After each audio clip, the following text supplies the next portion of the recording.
L'économie est un champ où la démocratie est absente. Et donc on a besoin de remettre de la démocratie dans ce champ économique parce que ça veut dire que les citoyens derrière sont en capacité de se saisir des sujets économiques. Aujourd'hui, vous allez discuter avec beaucoup de gens dans la rue, ils vont vous dire « Ah, c'est pas notre sujet, l'économie, c'est un sujet d'experts ». C'est faux.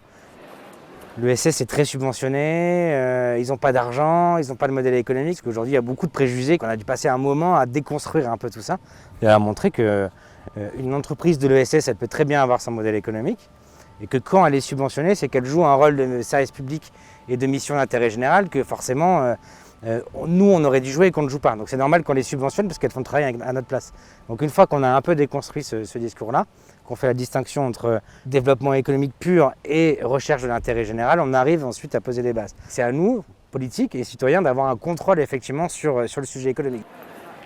Les forces, aujourd'hui, elles sont chez ceux qui ne sont pas aujourd'hui concernés par la politique ou pas investis dans la politique. C'est eux qu'il faut qu'on ramène et pour ça, l'ESS, c'est un outil en leur disant vous avez identifié des problématiques, on va vous donner les moyens et les outils de vous-même répondre à vos propres problématiques. La clé d'entrée de l'ESS, pour moi, c'est la principale, c'est celle-là. C'est comment est-ce qu'on parle beaucoup maintenant de pouvoir d'agir, d'encapacitation, mais comment est-ce qu'on met les habitantes et habitants de nos quartiers en situation d'agir sur les questions économiques.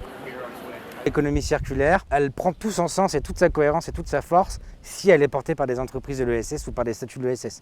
Parce que du coup, on pousse la cohérence jusqu'au bout sur le côté sobriété. Et nous, on pense que ça, c'est une des conditions de réussite de l'économie circulaire, parce que ça permet derrière d'embarquer les habitantes et les habitants des quartiers dans ces projets-là. Ce qui nous guide, c'est le principe des communs. C'est comment est-ce qu'on fait en sorte que la chose, elle soit plus publique au sens collectivité, ni privée au sens entreprise privée, mais qu'elle soit citoyenne, un commun.